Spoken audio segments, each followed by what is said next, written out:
କଥାବାର୍ତ୍ତା ବନ୍ଦ ହୋଇଯାଇଛି। ସେ ଆଉ ଆଗ ଭଳି ମେସେଜ କରୁନାହାନ୍ତି।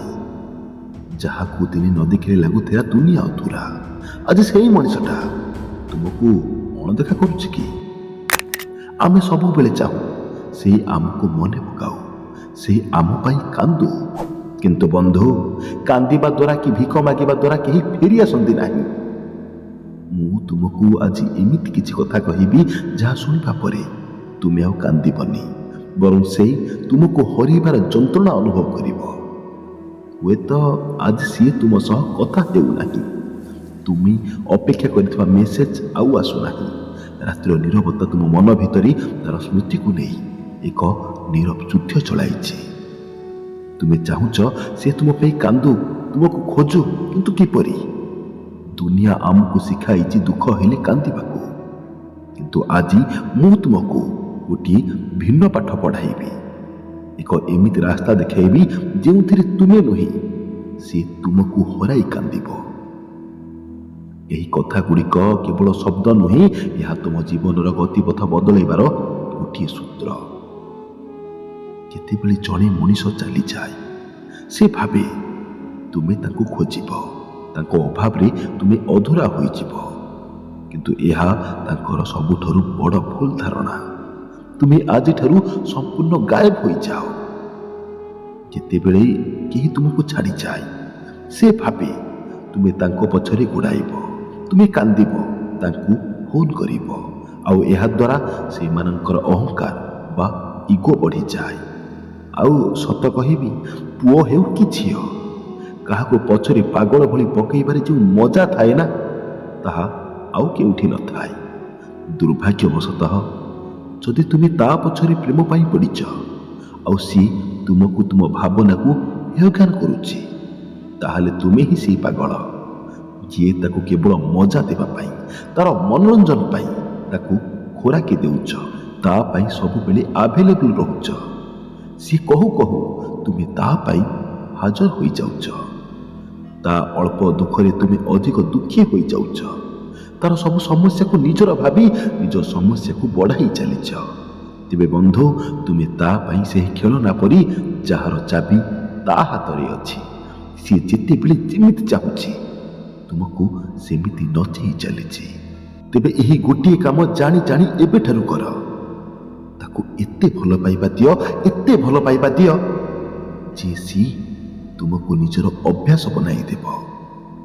ସବୁ ମୁହୂର୍ତ୍ତରେ ତା ପାଖରେ ଏମିତି ରୁହ ଯେମିତି ତୁମେ ତା ବ୍ୟତୀତ ଆଉ ତୁମ ପାଖରେ କିଛି ଜରୁରୀ ନାହିଁ।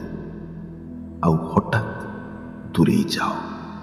କିଛି ଝଗଡ଼ା ହୋଇଛି କି ଜାଣି ଶୁଣି ଇଗ୍ନୋର କରୁଛି, ଯାହା ବି କରୁ, ବାସ୍ ତୁମେ ତାକୁ ଭୁଲ ମାଗି ତା ସହ ପୁଣି ଯୋଡ଼ିଯାଅ, ଆଉ ତାକୁ ଅଭ୍ୟାସରେ ପକାଇ ତାଠାରୁ ହଠାତ୍ ଦୂରେଇ ଯାଅ।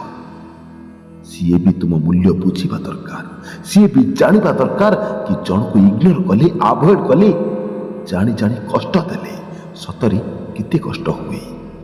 ତୁମେ କେବେ ଲକ୍ଷ୍ୟ କରିଛ ସେହି କାନ୍ଥ ଘଣ୍ଟାକୁ, ଯିଏ ପ୍ରତିଦିନ ଠିକ୍ ସମୟ କୁହେ, କିନ୍ତୁ ଯେତେବେଳେ ସେ ଚାଲୁଥାଏ କାହାକୁ ଫରକ ପଡ଼େନି। ଦିନେ ଯେତେବେଳେ ସେ ଘଣ୍ଟା ଅଟକି ଯାଏ, ସେତେବେଳେ ସମସ୍ତେ କୁହନ୍ତି ଏ ଘଣ୍ଟା ଆଉ ଚାଲୁନି। ଏହା ହିଁ ସତ୍ୟ ଅଟେ। ଯାହା ସବୁବେଳେ ଥାଏ ତାହା ପାଇଁ ଆଦର ନଥାଏ। ଯାହା ହଠାତ୍ ରହିଯାଏ କିମ୍ବା ଆଖି ଆଗରୁ ଚାଲିଯାଏ, ତା ପାଇଁ ମନରେ ମୂଲ୍ୟ ସୃଷ୍ଟି ହୁଏ। ଠିକ୍ ସେହିପରି ତୁମେ ତାର ଜୀବନରୁ ସମ୍ପୂର୍ଣ୍ଣ ଅଦୃଶ୍ୟ ହୋଇଯାଅ। କୌଣସି କଲ୍, ମେସେଜ, ଷ୍ଟାଟସ୍, ଷ୍ଟୋରି କିଛି ବି ନୁହେଁ। ତୁମର ଏହି ଅଦୃଶ୍ୟତା ତାଙ୍କ ମନରେ ଏକ ଶୂନ୍ୟତା ସୃଷ୍ଟି କରିବ, ଯାହା ସେ କେବେ ବି ଆଶା କରିନଥିଲା। ଭଗବାନ ଶ୍ରୀକୃଷ୍ଣ ଗୀତାରେ ଏକ ଅମର ବାର୍ତ୍ତା ଦେଇଛନ୍ତି, ଯାହା ଆଜି ବି ପ୍ରାସଙ୍ଗିକ। ସେ କହିଛନ୍ତି, ତସ୍ୟ କାର୍ଯ୍ୟଂ ନ ବିଦ୍ୟତେ, ଅର୍ଥାତ୍ ଯିଏ ନିଜର କର୍ତ୍ତବ୍ୟରେ ସବୁଠାରୁ ଶ୍ରେଷ୍ଠ, ତାଙ୍କୁ କୌଣସି ବାହ୍ୟ ଶକ୍ତିର ଆବଶ୍ୟକତା ନାହିଁ। ତୁମେ କେବେ ଦେଖିଛ କି ଗୋଟିଏ ମହାନ ବଟବୃକ୍ଷକୁ? ଯେତେବେଳେ ବର୍ଷା ଆସେ, ସେ ନୀରବରେ ତାକୁ ସ୍ୱୀକାର କରେ। ଯେତେବେଳେ ଝଡ଼ ଆସେ, ସେ ନୀରବରେ ତାକୁ ସାମ୍ନା କରେ। ସେ କେବେ ବର୍ଷା ବା ଝଡ଼କୁ ଅଟକାଇବାକୁ ଚେଷ୍ଟା କରେ ନାହିଁ କିମ୍ବା ତା ପାଇଁ ଚିନ୍ତିତ ହୁଏ ନାହିଁ।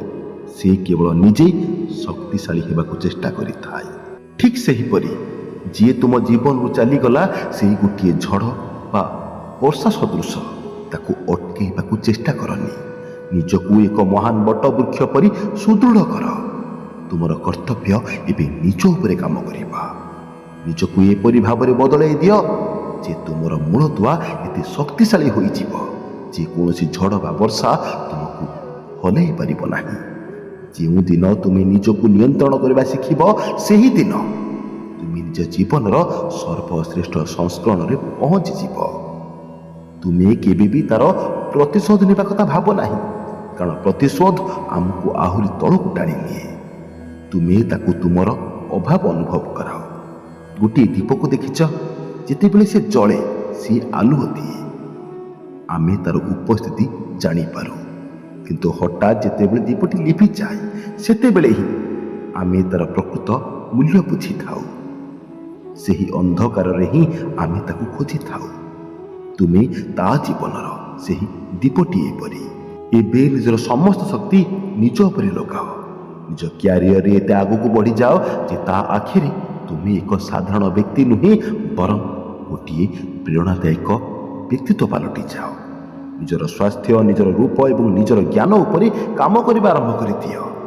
ଯେଉଁଦିନ ତୁମେ ସବୁ କ୍ଷେତ୍ରରେ ଉନ୍ନତି କରିଯିବ, ସେହିଦିନ ସେ ଅନୁଭବ କରିବ ଯେ ସେ କେତେ ବଡ଼ ଭୁଲ କରିଛି। ସେତେବେଳେ ତାର ଇଗୋ ନୁହେଁ, ତାର ହୃଦୟ କାନ୍ଦିବ।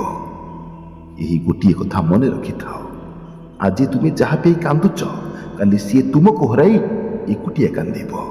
ତୁମର ମୌନତା ତାହା ପାଇଁ ହେବ ସବୁଠାରୁ ବଡ଼ ଶାସ୍ତି, ଆଉ ତୁମର ସଫଳତା ତା ପାଇଁ ହେବ ସବୁଠାରୁ ବଡ଼ ଯନ୍ତ୍ରଣା। ସମ୍ପର୍କ ଭିକରେ ମିଳେ ନାହିଁ, ନା ଏହାକୁ ଜବରଦସ୍ତି ରଖି ହୁଏ। ଏହା ନିଜର ମୂଲ୍ୟରେ ମିଳେ, ଯାହାକୁ ତୁମେ ଏବେ ଗଢ଼ିବ। ବନ୍ଧୁ, ତୁମର ଲୁହ ବହୁତ ମୂଲ୍ୟବାନ। ତାକୁ ଏମିତି କାହା ପାଇଁ ବ୍ୟର୍ଥରେ ଝରାଅନି। ନିଜକୁ ଦୁର୍ବଳ ଭାବନି। ଆଜିଠାରୁ ନିଜ ପାଇଁ ବଞ୍ଚିବା ଆରମ୍ଭ କରିଦିଅ। ସବୁଠାରୁ ଭଲ ସଂସ୍କରଣରେ ପହଞ୍ଚିବା ପାଇଁ ଅକ୍ଲାନ୍ତ ପରିଶ୍ରମ କର।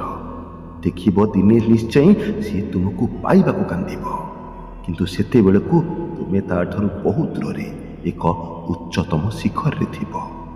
ଯଦି ସିଏ ଫେରିଲା ଭଲ, ନ ଫେରିଲା ଆହୁରି ଭଲ, କାରଣ ଯିଏ ତୁମର ନୁହେଁ ସେ କେବେ ତୁମ ଯୋଗ୍ୟର ହିଁ ନଥିଲା। ଆଉ ଯିଏ ତୁମର, ତୁମେ ତାକୁ ଭାଗ୍ୟ ଦ୍ୱାରା ନୁହେଁ ବରଂ ପରିଶ୍ରମ ଦ୍ୱାରା ହାସଲ କରିପାରିବ। ଆଉ ଗୋଟିଏ ଛୋଟ କଥାଟିଏ କହିବି, ଯଦି ଭଲ ଲାଗେ ତେବେ ଲାଇକ୍ ଡିସଲାଇକ୍ କିଛି ବି କର, ବଟ୍ କିଛି ତ ଗୋଟିଏ କର ନିଶ୍ଚୟ। ଆଉ କମେଣ୍ଟରେ ଜୟ ଶ୍ରୀକୃଷ୍ଣ ନିଶ୍ଚୟ ଲେଖିଦିଅ। ଦେଖିବ ତୁମର ସବୁ ଦୁଃଖ ଦୂର ହୋଇଯିବ। ଆଚ୍ଛା, ଥରେ ଭାବିକି ଦେଖ କି ତୁମ ଘର ପାଖରେ ଗୋଟିଏ ସାଧାରଣ ଝରଣାଟିଏ ଅଛି, ଆଉ ସିଏ ସବୁବେଳେ ବହୁଛି। ଯେହେତୁ ଘର ପାଖରେ ସବୁବେଳେ ବହୁଛି, ସେଥିପାଇଁ ତୁମେ ତାକୁ କେବେ କେବେ ଦେଖିବାକୁ ଯାଉଛ। କିନ୍ତୁ ସେହି ସମାନ ଝରଣାଟି ଯଦି ବର୍ଷକୁ ମାତ୍ର ଗୋଟିଏ ଦିନ ବହେ, ତେବେ ବର୍ଷକରେ ସେହି ଗୋଟିଏ ଦିନ ତାକୁ ଦେଖିବାକୁ ଖାଲି ତୁମେ ନୁହେଁ, ହଜାର ହଜାର ଲୋକଙ୍କର ଭିଡ଼ ଜମିଯିବ। ତାହା ଗୋଟିଏ ପିକନିକ୍ ସ୍ପଟ୍ ପାଲଟିଯିବ। ତୁମକୁ ବି ସେହି ଝରଣା ପରି ହେବାକୁ ପଡ଼ିବ। ସବୁଦିନ, ସବୁ ସମୟ ନିଜକୁ ଗଢ଼ିବାରେ ଦିଅ, ନିଜକୁ ଯୋଗ୍ୟ କରିବାରେ ଦିଅ। ଖାଲି ସିଏ ନୁହେଁ ଯିଏ ତୁମକୁ କେବେ ଇଗ୍ନୋର କରିଥିଲା, ବରଂ ସିଏ ଯିଏ ତୁମକୁ ଭଲ ପାଆନ୍ତି ଆଉ ଯିଏ ତୁମକୁ ଘୃଣା କରନ୍ତି। ସମସ୍ତେ ତୁମକୁ ଦେଖିବାକୁ ପାଗଳ ହୋଇଯିବେ। ବନ୍ଧୁ, ନିଜକୁ ଯୋଗ୍ୟ କରିବା ମାନେ କେବଳ ଭଲ ଦେଖାଯିବା ନୁହେଁ, ବରଂ ନିଜ ପକେଟକୁ ମଧ୍ୟ ମଜବୁତ କରିବା। ମନେ ରଖନ୍ତୁ, ଯେତେବେଳେ ପାଖରେ ପଇସା ଥାଏ ସେତେବେଳେ ଦୁନିଆ ତୁମକୁ ସମ୍ମାନ ଦିଏ। ଯଦି ଆଜି ସେହି ବ୍ୟକ୍ତି ପାଇଁ ନିଜର ସମୟ ଏବଂ ପଇସା ଦୁଇଟି ଯାକ ତୁମେ ନଷ୍ଟ କରୁଛ, ତେବେ ତୁମେ ନିଜ ଭବିଷ୍ୟତ ସହ ଖେଳୁଛ। ଆମେ ସମସ୍ତେ ମଇଳା କାଗଜକୁ ଫୋପାଡ଼ି ଦେଇଥାଉ, କିନ୍ତୁ କେବେ କେହି 500 ଟଙ୍କିଆ ନୋଟଟି ଚିରି ଯାଇଥିଲେ ବି ତାକୁ ଫୋପାଡ଼ନ୍ତି ନାହିଁ। କାହିଁକି ଜାଣନ୍ତି?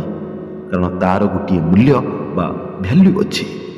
ତୁମକୁ ବି ସେହି ମୂଲ୍ୟ ନିଜ ଭିତରେ ବଢ଼ାଇବାକୁ ପଡ଼ିବ।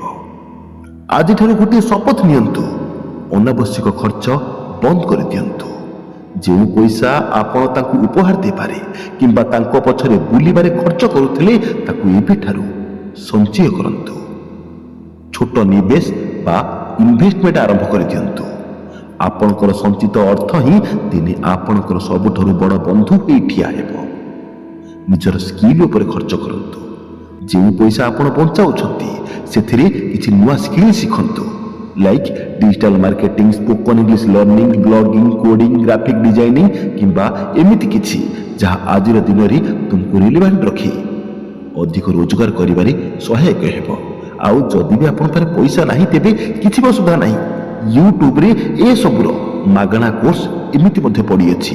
ଯାଆନ୍ତୁ, ଆପଣ ଶିଖନ୍ତୁ ଏବଂ ଢେର ସାରା ରୋଜଗାର କରି ନିଜକୁ ସଶକ୍ତ ବନାନ୍ତୁ।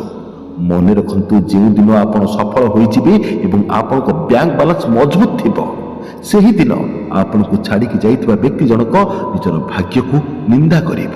କାରଣ ଏହି ଦୁନିଆର ସଫଳତା ଏବଂ ସମ୍ପତ୍ତି ଠାରୁ ବଡ଼ ଜବାବ ଆଉ କିଛି ନାହିଁ।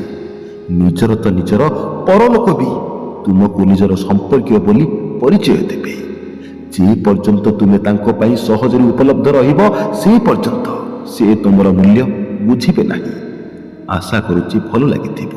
କରିନଥିଲେ ଏବେ ହିଁ ସବସ୍କ୍ରାଇବ୍ କରିଦିଅନ୍ତୁ।